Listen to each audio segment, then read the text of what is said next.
ભાજપના નગરસેવક અને તેમના દીકરાઓ વિરુદ્ધ એટ્રોસિટીની ફરિયાદ નોંધાઈ। ભાજપના નગરસેવક વિરુદ્ધ ફરિયાદમાં લોકોની રજૂઆત।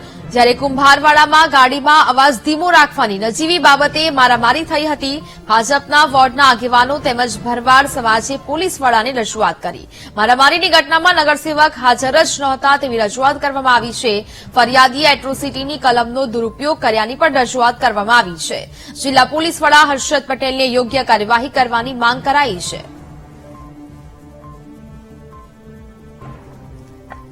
તો ભાવનગરની આ વિગત। ભાવનગરમાં ભાજપના નગરસેવક અને તેમના દીકરાઓ વિરુદ્ધ એટ્રોસિટીની ફરિયાદ નોંધાઈ છે। ભાજપના નગરસેવક વિરુદ્ધ ફરિયાદના વિરોધમાં લોકોએ રજૂઆતો કરી છે।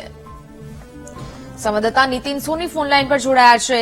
નીતિન, ભાવનગરમાં ભાજપના નગરસેવક અને તેમના દીકરાઓ વિરુદ્ધ એટ્રોસિટીની ફરિયાદ નોંધાઈ, શું મામલો?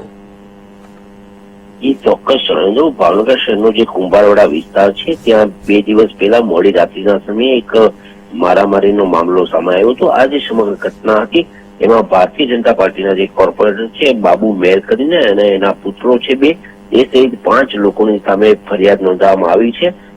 આ જે ઘટના બની છે એમાં એટ્રોસિટી હેઠળની પણ ફરિયાદ કરવામાં આવી છે।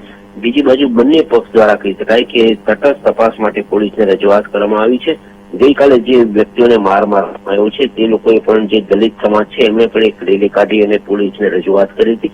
બીજી બાજુ જે કોર્પોરેટર છે એમના સમર્થકોએ પણ પોલીસને રજૂઆત કરી છે। એટલે ચોક્કસપણે કહી શકાય કે ભાવનગરના કુંભારવાડા વિસ્તારમાં જે સરજારમાં જે મારામારીના બનાવ બન્યા હતા એને લઈને હવે આ વિસ્તારમાં કહી શકાય કે જે પ્રકારે ચર્ચાના દોર ચાલુ થયો છે અને બંને પક્ષ દ્વારા પોલીસને રજૂઆત કરવામાં આવી છે। જી બિલકુલ નીતિન, જાણકારી બદલ આભાર।